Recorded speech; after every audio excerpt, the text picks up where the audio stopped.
नमस्कार। अपना भारत देश दुनिया का आज अग्रणी बीफ निर्यातक बन चुका है।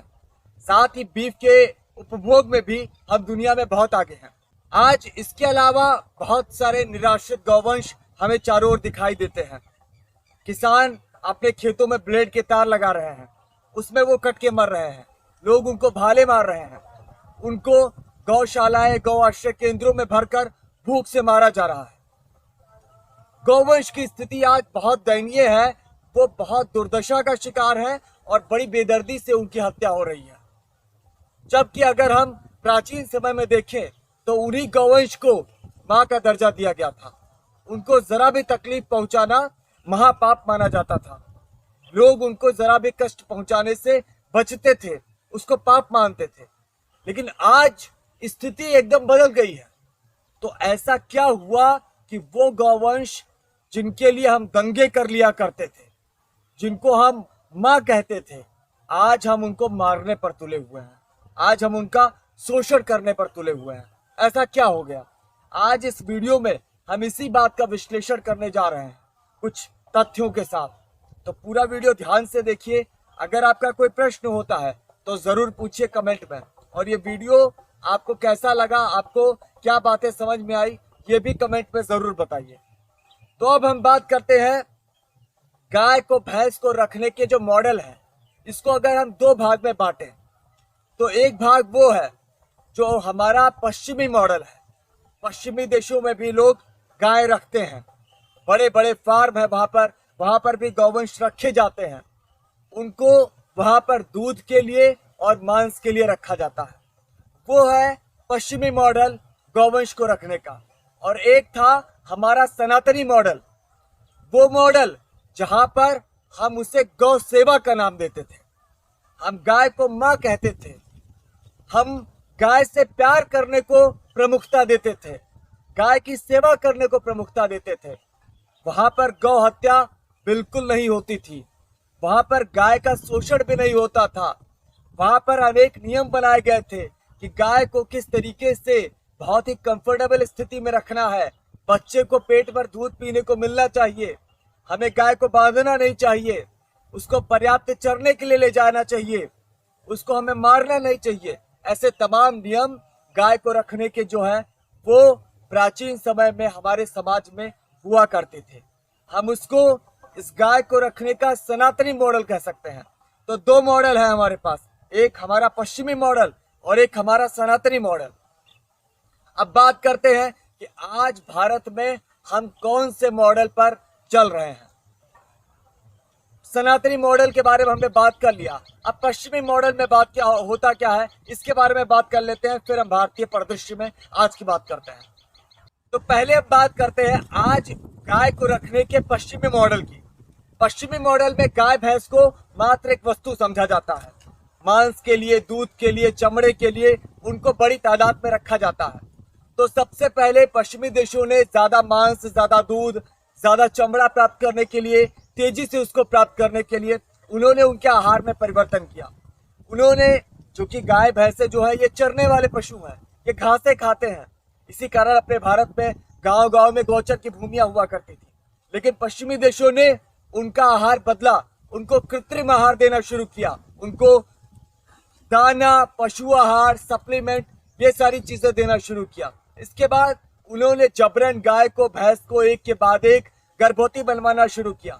इसके बाद उन्होंने गाय को, भैंस को जबरन गर्भवती करने के लिए कृत्रिम गर्भाधान की शुरुआत की। कृत्रिम गर्भाधान जो पशुओं का होता है उसकी शुरुआत पश्चिमी देशों ने ही किया। इसके बाद उन्होंने गायों के, भैंसों के जीन में परिवर्तन करना शुरू किया। आज की पश्चिमी देशों की सारी गाय जो है वो जेनेटिकली मॉडिफाइड है। उनको हम जर्सी या होलिस्टिक फ्रीजियन ये सब कुछ कहते हैं। उनके जीन में परिवर्तन करके ऐसा बनाया है कि वो ज्यादा दूध बनाए, तेजी से उनके बॉडी में ग्रोथ हो, ताकि लोग ज्यादा दूध, ज्यादा मांस ले पाए। तो ये है दूध का और गाय को रखने का पश्चिमी मॉडल। पश्चिमी मॉडल जो है वो खाली गाय का पूरे जीवन शोषण करता है और बाद में गाय को मार के वहां पर खा लिया जाता है। तो बड़े पैमाने पर पहले तो उनकी जन्मदर बढ़ाई जाती है, इसके बाद उनको मार के उनका मांस वहां पर खा लिया जाता है। तो चूंकि जितने गौवंश वहां पैदा कराए जाते हैं वो बाद में सारे के सारे मार डाले जाते हैं, तो इस कारण से वहां पर निराश्रित गौवंश या ऐसी समस्या नहीं आती है। अब भारतीय मॉडल की हम बात करें, आज भारत का जो सनातनी मॉडल था वो खत्म हो चुका है। आज हम लोग पश्चिमी मॉडल पर चल रहे हैं भारत में। लेकिन चूंकि भारत में गौ हत्या को एक गलत बात मानी जाती है, भारत के अधिकांश राज्यों में गौ हत्या पर पाबंदी है, इस कारण से हम पश्चिमी मॉडल को कॉपी करके गायों की जबरन जनसंख्या वृद्धि तो करते हैं, जबरन ज्यादा गौवंश पैदा करवाते हैं, जबरन उनका शोषण करके ज्यादा दूध लेते हैं, लेकिन बाद में चूंकि हम गौवंश को मार नहीं सकते हैं। क्यों? क्योंकि हम गौ हत्या को गलत मानते हैं। इस कारण से आज हमारे देश में निराश्रित गौवंश की बड़ी संख्या है। वहीं पर भैंसे तो हम सारी की सारी कत्ल करते ही करते हैं। इसी कारण से अपना भारत देश दुनिया का तीसरा सबसे बड़ा बीफ निर्यातक और बड़ा बीफ उपभोक्ता है। सारी भैंसे जो हम दूध के लिए पैदा कराते हैं पश्चिमी मॉडल के आधार पर, उसको बाद में पश्चिमी मॉडल के आधार पर यह कत्ल करके उनका मांस या तो खा लेते हैं या तो दूसरे देशों को बेच देते हैं। गौवंश के मामले में बहुत सारे गौवंश भी मार के खा लिए जाते हैं और जो बच जाते हैं वो चारों ओर मारे मारे फिरते हैं। वो ब्लेड के तारों से कटते हैं, भाले मारे जाते हैं, गाड़ियों से कुचल कर मरते हैं, गौशालाओं में या गौ आश्रय केंद्रों में उनको भूख से मारा जाता है। तो आज जो गायों की भैंसों की दुर्दशा है, इसका कारण क्या है? हमने पश्चिमी मॉडल को कॉपी किया, जिसका मूल ही है कि हम गाय का भैंस का पूरे जीवन शोषण करके बाद में उनको मार देंगे। उस मॉडल पे आज भारत का पूरा ये डेयरी का व्यवसाय चल रहा है। ये जो श्वेत क्रांति हुई ज्यादा दूध पैदा करने वाली, ये उसी पश्चिमी मॉडल पर आधारित थी जो सिर्फ गाय के शोषण पर आधारित था। इसी कारण जो श्वेत क्रांति के जनक थे वर्गीस कुरियन, वो गौ हत्या पर प्रतिबंध के खिलाफ थे।